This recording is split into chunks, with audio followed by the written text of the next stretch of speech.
네, 오늘 에스겔 14장 말씀을 함께 교제하도록 하겠습니다. 전체를 다 읽지는 않고 1절부터 5절까지 먼저 읽고 교제하도록 하겠습니다. 이스라엘 장로 두어 사람이 나와 내 앞에 앉으니 여호와의 말씀이 내게 임하여 이르시되 인자야, 이 사람들이 자기 우상을 마음에 들이며 죄악의 걸림돌을 자기 앞에 두었으니 그들이 내게 묻기를 내가 조금인들 용납하랴. 그런즉 너는 그들에게 말하여 이르라. 나 주 여호와가 말하노라. 이스라엘 족속 중에 그 우상을 마음에 들이며 죄악의 걸림돌을 자기 앞에 두고 선지자에게로 가는 모든 자에게 나 여호와가 그 우상의 수여대로 보응하리니 이는 이스라엘 족속이 다 그 우상으로 말미암아 나를 배반하였으므로 내가 그들이 마음 먹은 대로 그들을 잡으려 함이라. 저희가 에스겔 강해를 시작한 지도 벌써 몇 달이 지나고 있습니다. 지금 14장을 강해하고 있는데요. 두 가지 반응이 있는 것 같아요. 정말 이 에스겔을 통해서 하나님이 이스라엘 백성들을 심판하시겠다고 하는 이와 같은 경고의 말씀에 두려움을 가지면서 정말 나는 삶을 어떻게 살아야 될 것인가 이렇게 고민하는 반면, 한편으로는 이 계속해서 이제 심판에 대한 얘기가 나오니까 또 심판에 대한 말씀이야 뭐 다 들었던 말씀이지 이렇게 하면서 이제 무뎌지는 이와 같은 현상이 있을 수 있는 것 같아요. 지금 사실 뭐 코로나 사태가 점점 심해져가지고 1000명이 넘어서고 있는 상황인데도 사람들이 그렇게 심각하게 생각하지 않는 것 같아요. 작년에 처음에 2월달 이때는 하루에 200명, 300명만 나왔다 그래도 막 전국이 걱정을 하면서 와, 이거 큰일 난 거 아니냐 막 이런 염려를 하고 막 그때 뭐 통제를 해야 되느냐, 도시를 뭐 봉쇄를 해야 되느냐 뭐 이런 얘기 나왔었잖아요. 근데 지금은 1000명이 넘어가도 그냥 많이 걸리는 중에 나오는 얘기인 것 같아 하면서 많이 무뎌지고, 초기에만 해도 이 코로나가 어디서 어느 식당이나 어느 건물에서 이제 코로나 환자가 발생했다 그러면 막 건물을 폐쇄하고 막 2주간 소독하고 거기 사용하지 못하게 하고 막 이랬었거든요. 근데 최근에 저희 회사 건물에도 이 확진자가 다녀갔는데 폐쇄하거나 이런 거 거의 없습니다. 그냥 그 식당만 소독하고 또 그 층 좀 소독 좀 많이 하고 그냥 건물은 운영이 되고 있어요. 이게 똑같은 상황이 있음에도 처음 우리가 그것들을 대할 때는 굉장히 그것을 예민하게 생각하고 정말 조심해야 되겠다 이런 마음이 들다가 이게 이제 계속 반복되어지고 시간이 지나도 또 다른 변화가 일어나지 않고 이렇게 되면 보여지는 현상이 이제 거기에 익숙해지고 그러다 보면 정말 이 중요한 부분들을 놓치거나 그냥 간과하게 되는 이런 일들을 보게 되는 것 같습니다. 마찬가지로 지금 이 에스겔이 이스라엘 백성들에게 계속 이야기할 때 그들의 장로들이나 또 사회적인 리더들 이런 사람들이 말씀을 듣고 또 많은 사람들이 말씀을 들으면서 이제 그들 중에는 일부 내가 이 하나님이 진짜 이런 심판을 내리시면 어떡하지? 이런 재앙을 내리시면 어떡하지? 이런 마음으로 에스겔의 말에 귀를 기울이는 이런 사람들이 있었던 것 같아요. 특히나 지금 이번 14장에 나오는 1절부터 보면 이스라엘 장로 두어 사람이 나와 내 앞에 앉으니, 정말 이 에스겔이 하나님의 말씀을 계속 대언하고 이제 예루살렘에 심판이 있을 것을 계속 말씀하니까 아마 장로들 중에 두어 사람이 이 에스겔을 찾아온 것 같습니다. 그때 이제 하나님이 에스겔을 통해서 하나님이 말씀을 또 전해주고 계십니다. 여호와의 말씀이 내게 임하여 이르시되 인자야, 이 사람들이 자기 우상을 마음에 들이며 죄악의 걸림돌을 자기 앞에 두었으니 그들이 내게 묻기를 내가 조금인들 용납하랴. 그러니까 이 장로들이 에스겔에게 나와서 지금 이 심판이 어떻게 될 것인지, 자기들은 그런 심판에서 면할 수 있을 것인지 이런 부분들을 묻고 싶어서 나와온 것 같은데, 하나님께서 이제 그들을 향해서 이렇게 말씀하시는 거예요. 이 사람들이 자기 우상을 마음에 들이고 죄악의 걸림돌을 자기 앞에 두고 이런 상태에서 이제 하나님의 말씀을 들으러 나아온다고 하는 것입니다. 그때 하나님이 말씀하시냐, 그들이 내게 묻는다고 한들 내가 그것을 들어주겠느냐라고 물으시는 거죠. 우리가 하나님 앞에 나아올 때 정말 이 우상들, 또 하나님을 기쁘시게 하지 않는 이러한 일들을 놓고 떠나서 하나님께 나와야 되는데, 그렇지 않고 그냥 그런 세상적인 가치관, 우상들, 하나님의 자리를 대체하고 있는 그런 것들이 마음에 가득 있는 상태로 하나님께 나아간다고 하는 것이죠. 그러면서도 그것에 대한 심각성, 이런 부분들을 깨닫지 못하는 거예요. 하나님은 왜 이들이 자기를 배신했다라고 말씀하시느냐라고 하는 부분들 생각해 보면요, 하나님께서 이스라엘 백성들과 먼저 언약을 제시하시고, 또 이스라엘 백성들이 그 하나님의 말씀에 저희가 하나님 말씀대로 하겠습니다 라고 언약의 도장을 찍었잖아요. 창세기 17장 7절에 보면, 내가 내 언약을 나와 너 및 내 대대 후손 사이에 세워서 영원한 언약을 삼고 너와 내 후손의 하나님이 되리라. 하나님이 먼저 이스라엘 백성들을 찾아오셔서 그들에게 내가 너희의 하나님이 되겠노라고 하는 말씀을 해주셨습니다. 이사야 54장 5절에서는 이는 너를 지으신 이가 네 남편이시라. 그의 이름은 만군의 여호와이시며 내 구속자는 이스라엘의 거룩한 이시라. 그는 온 땅의 하나님이라 일컬음을 받으실 것이라. 하나님은 이스라엘 백성들에게 자신을 남편으로 소개하십니다. 정말 그 남편만 바라보고 남편만 사랑해야 할 이스라엘 백성들이 이제 오히려 이런 하나님을 떠나서 우상을 마음에 들이고 죄악의 걸림돌을 자기 앞에 두는 것이에요. 이 죄악의 걸림돌이라고 하는 단어는 이제 죄악에 빠지는 것을 말하는데요. 이스라엘 족속들이 이게 만들어 놓고 숭배한 우상을 의미하는 것으로 보입니다. 이건 사실 우리가 하나님을 섬긴다라고 생각하면서 우리 눈에 보이는 이와 같은 것들을 따라가고 있는 것이죠. 견물생심이라고 이 하나님이 기뻐하시지 않는 것들을 자기 앞에 두고서 그것을 치우지 않고 멀리하지 않고 그냥 생활 속에 있으면서 그 상태로 하나님께 나아가는 것입니다. 그런 상태들을 하나님은 보시고 그들이 내게 묻기를 내가 조금인들 용납하랴 하고 말씀하시는 것이죠. 그런즉 너는 그들에게 말하여 이르라. 나 주 여호와가 말하노라.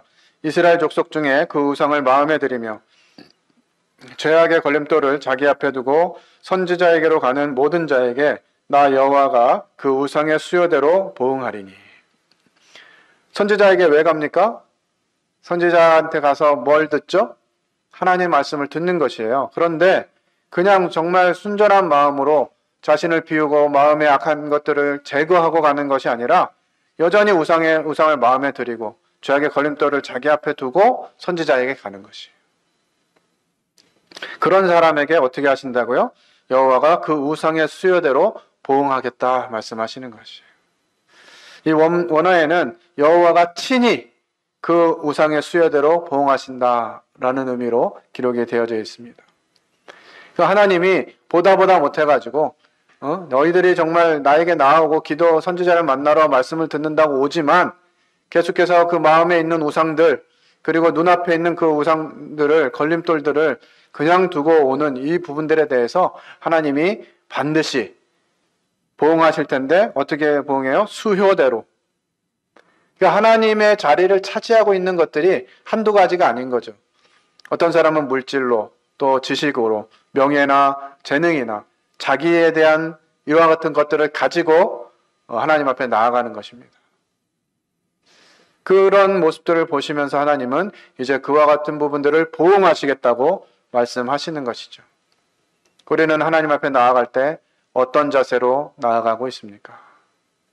정말 하나님 앞에서 나 자신을 돌아보고 내가 하나님 앞에 예배하는 일에 합당한 자인가 돌아보고 그간 한 주 동안 돌아보면서 하나님 기뻐하시지 않는 그런 일들에 대해서 돌이키고 회개하고 정말 순전한 마음으로 하나님께 나아가고 있는지, 그렇지 않으면 우리 안에 여전한 하나님 기뻐하시지 않는 가치관들이나 문화나 습관이나 이런 것들을 가지고 나아오고 있지는 않은지, 우리는 우리 자신들을 살펴보아야 할 것입니다. 결론적으로 주님은 이렇게 말씀하십니다. 이는 이스라엘 족속이 다 그 우상으로 말미암아 나를 배반하였으므로 내가 그들이 마음먹은 대로 그들을 잡으려 함이라. 이제는 하나님이 더 이상 이와 같은 모습을 두고 볼 수 없는 그 배반에 대한 보응을 하시겠다고 선언하고 계시는 거죠. 그렇지만 하나님의 그 본심, 하나님의 목적은 이스라엘 백성들을 멸망시키고 그냥 재앙을 내리고 이렇게 해서 끝나는 것이 아닌 것들을 또 말씀을 통해서 보여주십니다. 그런즉 너는 이스라엘 족속에게 이르기를 주 여호와의 말씀에 너희는 마음을 돌이켜 우상을 떠나고 얼굴을 돌려 모든 가증한 것을 떠나라. 이제 하나님의 심판이 임박했기 때문에 이제 더 머물고 더 그냥 거기서 계속 거하는 것이 아니라 하나님 말씀을 생각하고 마음을 돌이키고 우상을 떠나고 얼굴을 돌려서 모든 가증한 것을 떠나라. 이렇게 말씀하시는 것입니다. 성경은 우리에게 회개에 합당한 열매를 맺으라고 말씀하십니다. 우리의 연약함, 또 우리에게 이 옛 습관 이런 것들 때문에 넘어질 수 있고 그것 때문에 실패할 수 있지만 그것을 가진 채로 그냥 반복되어지고 마치 그냥 이것이 삶의 일부인 것처럼 그 상태로 가지고 오지 말라는 것이에요. 마음을 돌이켜 우상을 떠나고 얼굴을 돌려 가증한 것을 떠나라. 요엘서 2장 13절에는 너희는 옷을 찢지 말고 마음을 찢고 너희 하나님 여호와께로 돌아올지어다. 그는 은혜로우시며 자비로우시며 노하기를 더디하시며 인애가 크시사 뜻을 돌이켜 재앙을 내리지 아니하시나니. 자, 우리는 이와 같은 은혜의 하나님을 자주 고백합니다. 그래서 우리는 이와 같은 일들이 일어나면 옷을 찢는 것은 참 잘해요. 그렇지만 우리의 마음을 찢는 이와 같은 부분에 있어서는 참 약한 것들을 보게 됩니다. 하나님께서 우리에게 이 잘못된 넘어진 이와 같은 부분들에서 회개할 것들을 말씀하시는 것이 우리가 지금까지 하나님을 쫓아가는 이와 같은 일에 있어서 어떤 마음과 태도로 또 어떤 가치관으로 하나님을 쫓고 있는지를 돌아보아야만 하는 것이죠. 최근에 이사를 하고 주님이 인도하심들을 구하면서 이런 생각들을 해보게 됩니다. 내가 집을 하나 가지고 있는 것이 그게 무슨 문제인가? 남들 다 가지고 있는 집인데 집 하나 정도는 가지고 있으면 좋지. 이런 마음들을 이제 생각해 보게 됐어요.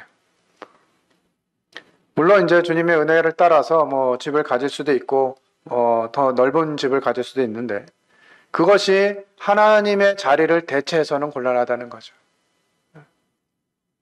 하나님이 허락하시면 집을 가질 수도 있고 넓은 집에 살 수도 있는데 그것이 하나님의 자리를 빼앗고 그것이 목적이 되어서 하나님은 뒤로 물러난 채 살아가고 있다면 그게 꼭 집의 문제뿐만 아니라 우리 삶 가운데 많은 영역들이 하나님이 마땅히 계시고 취해야 될 그 위치를 하나님이 아닌 다른 것들이 채워지고 있는 그것이 곧 우상이죠.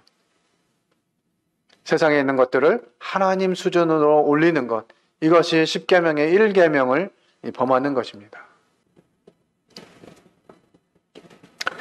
7절에 이스라엘 족속과 이스라엘 가운데 거류하는 외국인 중에 누구든지 나를 떠나고 자기 우상을 마음에 들이며 죄악의 걸림돌을 자기 앞에 두고 자기를 위하여 내게 묻고자 하여 선지자에게 가는 모든 자에게는 나 여호와가 친히 응답하여 그 사람을 대적하여 그들을 놀라움과 표징과 속담거리가 되게 하여 내 백성 가운데에서 끊으리니 내가 여호와인 줄을 너희가 알리라.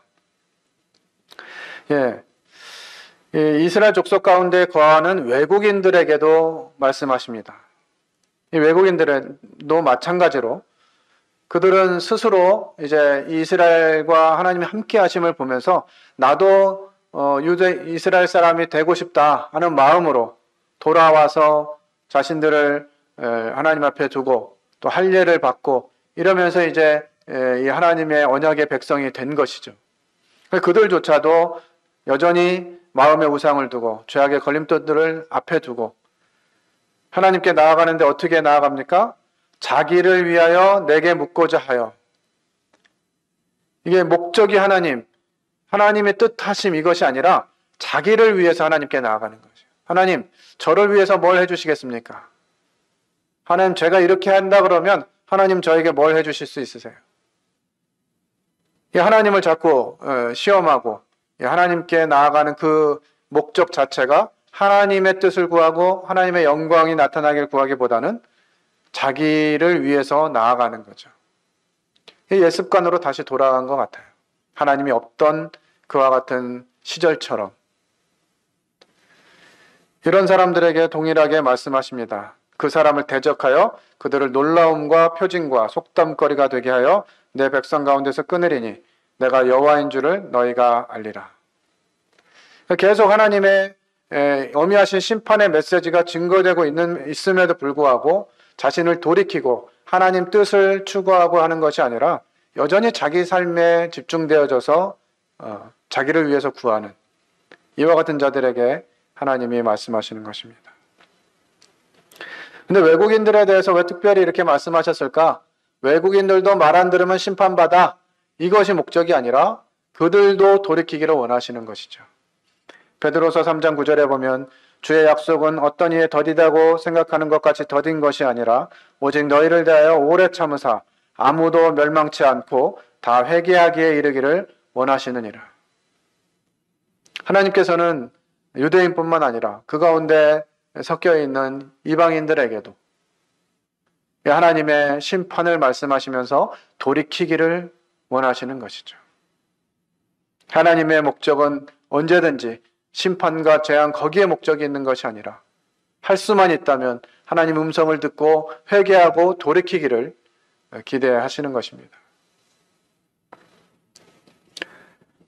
9절에 만일 선지자가 유혹을 받고 말을 하면 나 여호와가 그 선지자를 유혹받게 하였음이거니와 내가 손을 펴서 내 백성 이스라엘 가운데에서 그를 멸할 것이라. 이 말씀을 보면서 뭐지? 하나님이 선지자를 유혹받게 하셨다고? 하나님이 그렇게 일부러 하신 건가? 이렇게 이제 이해할 수가 있는데 이 상태는 정말 한 단계 더 나아가서 이미 그 선지자의 마음이 유혹받고자 하는, 그래서 자신들이 좋은 말을 해주기를 바라고 오는 사람들에게 하나님의 말씀이 아니라 그래, 하나님은 우리를 사랑하시기 때문에 우리를 재앙에서 면케해 주실 것이고 심판하지 않으실 거야, 이런 말을 해주는 것이죠. 그것이 바로 선지자의 유혹입니다. 하나님이 말씀하시지도 않았는데 사람들이 듣고 싶어하는 말을 해주는 이러한 선지자들을 유혹받게 놔두셨다는 것입니다. 우리 로마서 1장 28절에서 하나님을 떠나서 하나님을 다른 것으로 바꾸고 그 길을 계속 가는 자들을 내버려 두셨다, 이런 표현을 로마서에서 하고 있죠. 정말 하나님 말씀을 계속 떠나가지고 계속 자기 길로 가고 하나님 말씀하심에도 계속 거절하고 자기 뜻대로 행하는 사람들을 하나님이 이제 내버려 두시게 되는 것입니다. 정말 두려운 상황인 것이죠. 우리에게 징계가 없는, 내가 뭔가 잘못하고 있는데 왜 징계하시지 않지? 이런 상황에 다행스럽게 생각하고 하나님이 이 정도는 그냥 받아주시나 보다 이렇게 생각할 것이 아니라 정말 하나님이 내버려 두시는 이와 같은 상황이 되는 것을 좀 안타깝게 여겨야 할 줄로 압니다. 선지자의 죄악과 그에게 묻는 자의 죄악이 같은즉 각각 자기의 죄악을 담당하리니. 그러니까 이 선지자에게 나와서 묻는 사람이나 그들의 마음을 알고 그들을 위해서 그냥 그들이 듣고 싶어하는 말을 해주는 그런 선지자나 죄악이 같다는 거예요. 자기의 죄악을 담당할 거다. 성경은 우리에게 다 좋은 게 좋은 거 이런 말씀만 있는 게 아니잖아요. 모든 성경은 하나님의 감동으로 된 것으로 교훈과 책망과 바르게 함과 의로 교육하기에 유익하다, 이런 말씀들을 주시는데 우리는 하나님 말씀을 통해서 어떤 책망을 받아야 하는지, 어떻게 바르게 함을 받아야 하는지 생각해 봐야 돼요. 사실 저희들 라떼 여기 얘기하면 그냥 꼰대 소리 듣고 이래가지고 말씀도 그렇게 잘 못하는 것 같아요. 그죠? 요즘 그 젊은 청년들이나 이렇게 젊은 사람들한테 뭐 이렇게 좀 권면하기가 쉽지 않은 그런 분위기가 되어버린 것 같습니다. 그런 얘기를 좀 해주고 싶은데 괜히 그런 얘기 잘못하면 그냥 실족하고 마음 상해가지고 또 교회 안 나오고 이런다는 이유 때문에 아예 말을 잘 안 하는. 그래서 자매님들도 젊은 자매들에게 권면 잘 못하고 형제님들도 젊은 형제들에게 권면 잘 못하고 마음엔 좀 부담이 있고 이런 가운데 있으니까 이 교제가 잘 안 이루어지는 이런 일들도 있는 것 같습니다.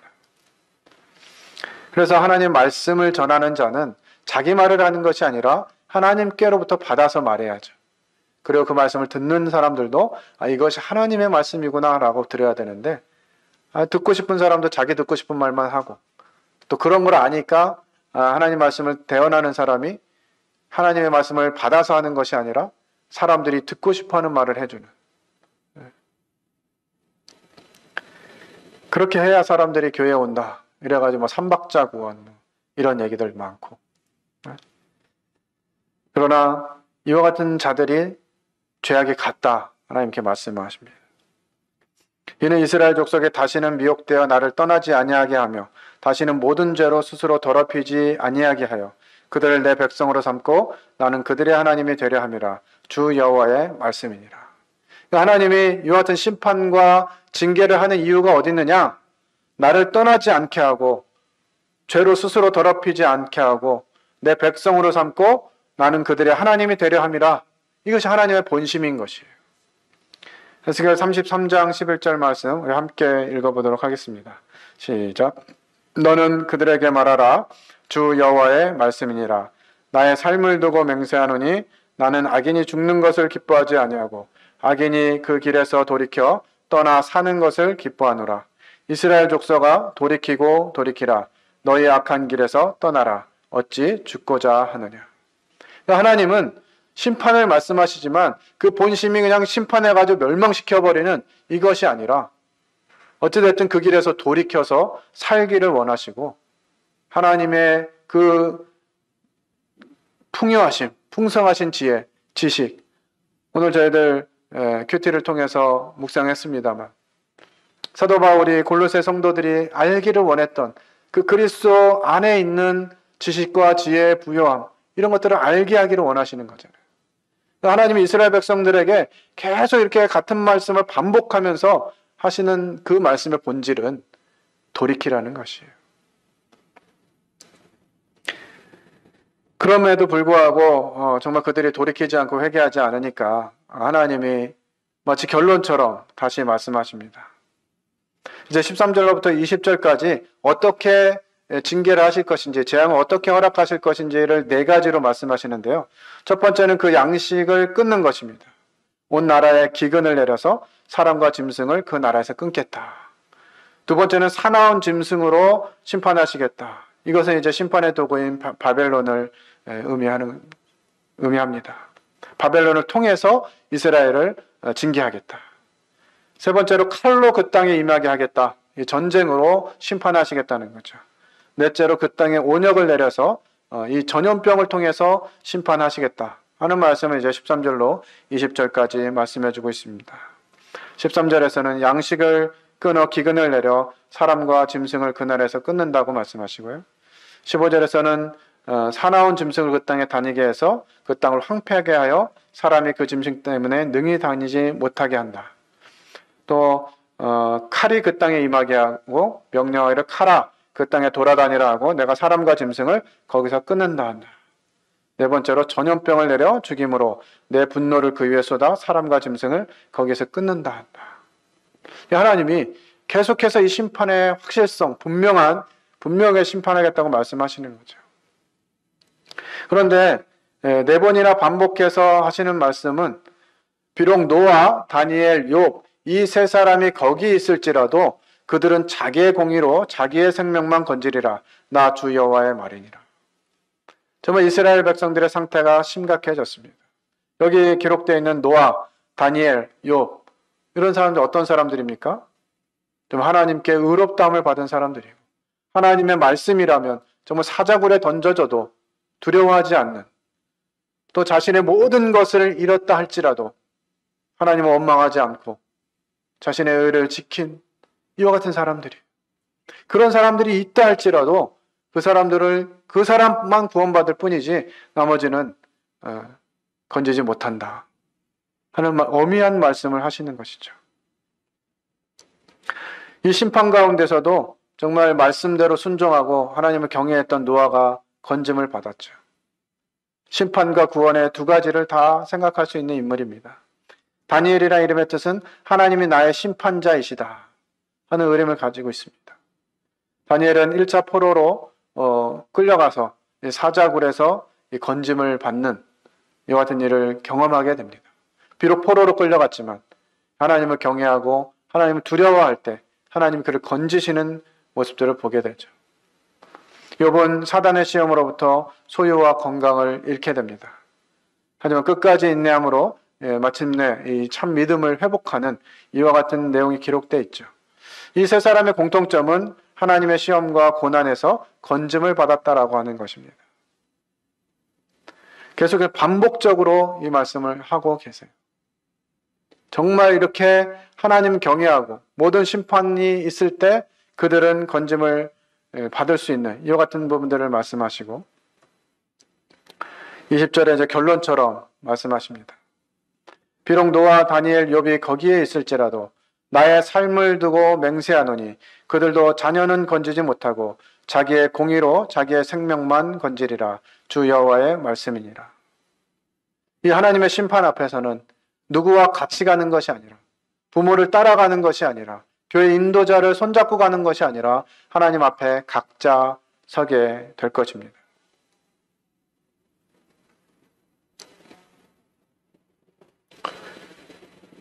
아마도 이 에스겔에 나온 두어 장로들은 이 심판 가운데서 자신들을 어떻게 좀 배려해 줄 수 없느냐 이런 부탁을 했는지 모르겠어요. 에스겔은 이 하나님의 말씀을 대언하면서 자기의 공의로 자기의 생명만 건질 것이다. 네가 회개하고 돌아서지 않으면 이 재앙을 피할 수 없다라고 하는 것들을 분명하게 말씀해 주시는 것입니다. 주 여호와께서 이같이 이르시되 내가 나의 네 가지 중한 벌 곧 칼과 기근과 사나운 짐승과 전염병을 예루살렘에 함께 내려 사람과 짐승을 그 중에서 끊으리니 그 해가 더욱 심하지 아니하겠느냐. 하나님이 심판을 내용을 말씀하시면서 이 네 가지 칼과 기근과 짐승과 전염병 이와 같은 부분들은 미리 레위기나 예레미야를 통해서도 이와 같은 방법으로 심판하실 것들을 말씀하셨어요. 레위기 22장에 보면 내가 들짐승을 너희 중에 보내리니 그것들이 너희의 자녀를 움키고 너희 가축을 멸하며 너희의 수료를 줄이리니 너희의 길들이 황폐하리라. 내가 너희가 의뢰하는 양식을 끊을 때 열 여인이 한 화덕에서 너희 떡을 부어 저울에 달아주리니 너희가 먹어도 배부르지 아니하리라. 이스라엘 백성들이 죄 가운데 빠져 있으면 항상 이와 같은 방식의 징계를 통해서 이스라엘 백성들을 돌아서게 한 것이죠. 지금도 여전히 그 방식 그대로 하나님 말씀하셨던 그 말씀 그대로를 다시 반복하시면서 심판에 대해서 강조하고 계신 것이에요. 그러나 그 가운데 피하는 자가 남아 있어 끌려 나오리니 곧 자녀들이라. 그들이 너희에게로 나오리니 너희가 그 행동과 소행을 보면 내가 예루살렘에 내린 재앙 곧 그 내린 모든 일에 대하여 너희가 위로를 받을 것이라. 아마도 지금 이 바벨론의 포로로 끌려와 있는 노예처럼 살고 있는 이 사람들에게 예루살렘에 살고 있는 사람들은 그나마 나은 사람들이라는 그런 마음들을 가지고 있었던 것 같아요. 그러면서 우리는 조금 더 잘못해서 더 많은 죄를 지어서 하나님 이곳에 오게 했지만 예루살렘은 멸망하지 않을 것이야. 그리고 그 사람들이 그 사람들은 우리와 좀 다른 사람들이야. 하나님이 지키실 것이야. 회복하게 하실 것이야. 이런 거짓 가르침과 이 거짓 선지자들의 말을 계속 듣고 있었기 때문에 그들에 대한 막연한 동경과 나도 예루살렘에 있었더라면 하는 마음이 있었던 것 같아요. 그런데 지금 이 말씀에 기록되어 있는 그 가운데 피하는 자가 남아있어 끌려 나오리니 라고 할 때 이들은 뭔가 의로워서 정말 하나님이 그 심판에서 제외시켜준 사람들이 아니라 그 심판 가운데 있었지만 그 심판 가운데 살아남은 이런 사람들을 의미합니다. 그래서 이 바벨론 땅에 있는 사람들조차도 이제 그들 중에 살아나온 사람들을 보면서 저 사람들이 뭐 더 나아서 그런 게 아니었구나. 똑같이 심판받는 거구나. 라고 하는 모습들을 보면서 위로가 될 거라고 말씀하시는 거죠. 그런데 이 위로가 정말 위로일까요? 하나님의 말씀을 순종하지 않고 자기 마음에 있는 우상과 죄의 걸림돌들을 앞에 두고 살아가면서 하나님을 나아가도 하나님께서 그 부르짖음을 원함을 듣지 아니하시는 이런 가운데 있는 사람들에게 예루살렘에 있는 사람들조차도 멸망당했다. 이것이 무슨 위로가 되겠습니까? 너희가 그 행동과 소행을 볼 때 그들에 의해 위로를 받고 내가 예루살렘에서 행한 모든 일이 이유 없이 한 것이 아닌 줄을 알리라. 예루살렘에 임한 심판, 이와 같은 것들을 보면서 하나님이 왜 저렇게 심판하실 수밖에 없었는지 이것에 대해서 알게 된다는 것이에요. 결국 끝장을 보고 깨닫게 되는 것이죠. 정말 하나님 말씀은 틀림이 없었구나 하는 것들을 알게 되는 것입니다. 하나님이 우리를 찾아오시고 우리에게 이와 같은 말씀들을 주실 때 우리는 어떤 마음을 가져야 되는가 하는 부분들을 생각해 보게 됩니다. 히브리서 12장에 있는 말씀들을 몇 가지 살펴보고 말씀을 마무리하겠습니다. 히브리서 12장 5절과 6절입니다. 또 아들들에게 권하는 것 같이 너에게 권면하신 말씀도 잊었도다. 일러스되 내 아들아 주의 징계하심을 경히 여기지 말며 그에게 꾸지람을 받을 때 낙심하지 말라. 주께서 그 사랑하시는 자를 징계하시고 그가 받아들이시는 아들마다 채찍질을 하심이라 하였으니. 저희는 우리 자녀들이 하나님의 뜻에서 벗어날 때 그 자녀들을 징계해야 합니다. 그것은 이 잘못한 것에 대한 체벌, 이걸로 끝나는 것이 아니라 그를 사랑하기 때문에 그가 바른 길로 가고자 하도록 돕기 위해서 징계하는 것이죠. 제가 결혼을 하고 아이를 낳고 첫 아이를 기를 때 많은 분들이 아이는 때려서 길러야 된다 이런 말 때문에 정말 저희 큰아들은 많이 때린 것 같아요. 근데 항상 때리고 기도해주고 나서 이제 또 회초리 맞은데 이렇게 피멍 들면 거기 이렇게 약 발라주면서 아빠가 널 왜 이렇게 때려줬는지 아니? 아빠가 너 사랑하기 때문에 그러는 거야 하면서 이렇게 기도해주고 안아주고 이렇게 했거든요. 근데 시간이 좀 흐르고 나서 이 동생들이 이제 좀 자라는 시기에 동생들도 이제 잘못을 하잖아요.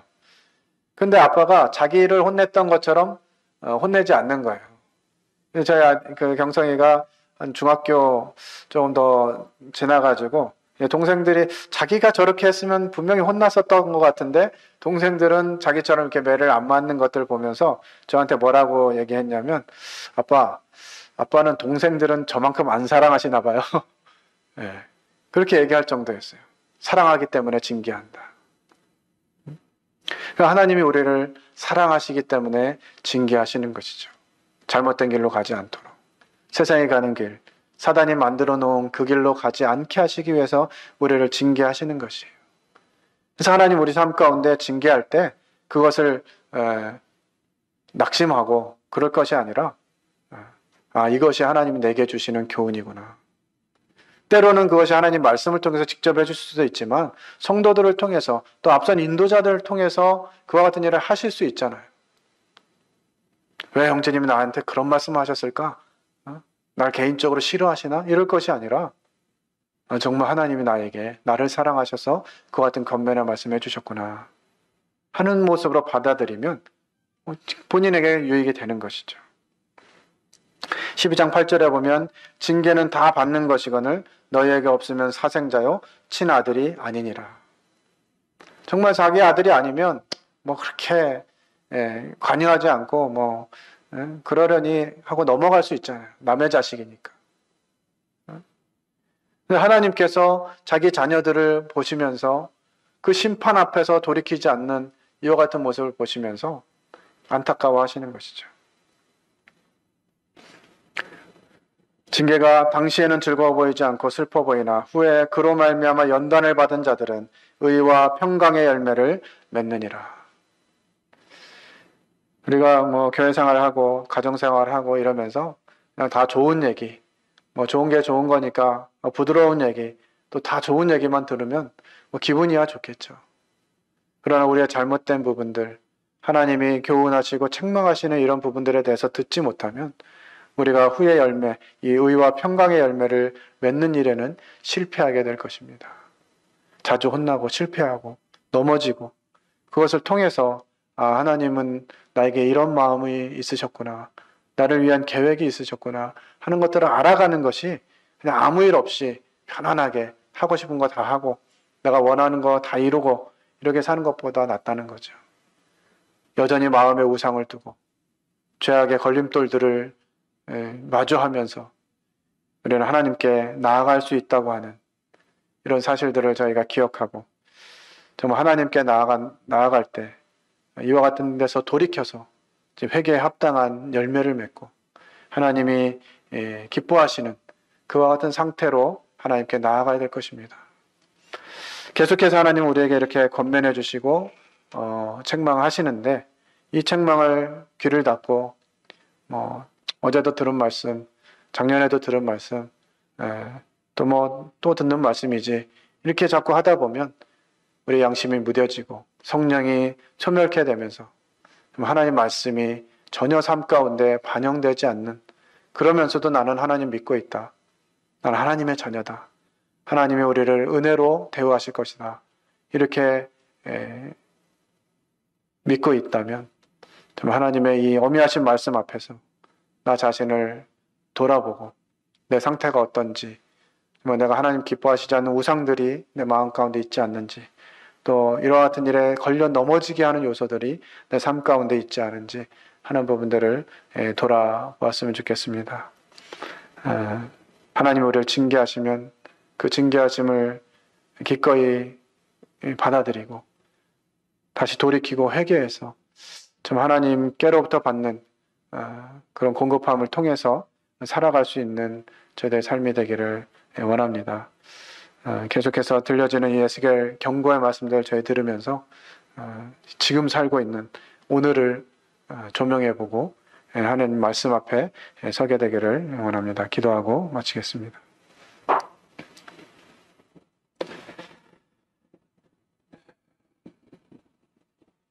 징계는 다 받는 것이거늘 너에게 없으면 사생자요 친아들이 아니니라. 무릇 징계가 당신은 즐거워 보이지 않고 슬퍼 보이나 후에 그로 말미암아 연단받은 자들은 의와 평강의 열매를 맺느니라. 아버지 하나님, 저희들 마음이 우상으로 채워져서 하나님의 말씀이 들려지지 않는, 하나님의 말씀 들어도 그것이 하나님 말씀이 아닌 그저 한 설교가의 말인 것처럼 들려지는 이와 같은 모습은 아닌지 저희 자신들을 돌아보게 됩니다. 또 죄악의 걸림돌들이 많이 있는데 그것을 마주한 채 뒤돌아서지 않고 그것을 제거하지 않으면서 여전히 하나님께 나아가고 있다고 저희 자신들 착각하고 있지 않은지, 또 하나님의 뜻이 아니라 내가 원하는 바를 듣고 싶어 하는 것은 아닌지 오늘 에스겔 14장을 통해서 저희들의 모습을 돌아보게 됩니다. 참 이 에스겔을 통해서 하나님이 하신 이 간절한 말씀, 하나님이 우리의 하나님이시고 하나님이 우리의 아버지이심을 저희들이 기억하고 하나님께 돌이키는 날들이 되게 하시기를 원합니다. 말씀에 무뎌지지 않게 하시고 특별히 경고의 말씀, 권면의 말씀, 이 책망하는 말씀들을 들을 때 저희들 마음이 완악해지지 않게 하시고 부드러운 마음을 주셔서 하나님의 음성으로 듣게 하시고 저희들 잘못된 어그러진 부분들을 바로 세우며 하나님 말씀 앞에 순전하게 나아가는 군포 권영로교회 성도들 될 수 있도록 은혜를 베풀어 주시길 원합니다. 저희들을 잘못할 때 저희들이 말씀하실 뿐만 아니라 징계해 주시기를, 채찍이 필요하면 채찍으로, 또 저희들에게 다른 궁핍함을 경험함을 통해서 하나님을 알아야 한다면 그런 방법으로라도 저희들에게 하나님이 살아계시고 저희와 함께하고 계심을 알게 해주시기를 부탁을 드립니다. 참 하나님 말씀의 어미하심 앞에 다시 한번 제 자신을 돌아보게 하심을 감사를 드리고 계속 이어지는 예수의 강해를 통해서 하나님의 마음을 알게 하시며 저희가 바꿔야 될 태도들을 깨닫게 하시기 원합니다. 오늘도 함께 하신 것을 감사를 드리며 이 모든 것을 살아계신 하나님 아들 예수 그리스도의 이름으로 기도를 드렸습니다. 아멘. 이상으로 수요 집회 마치도록 하겠습니다.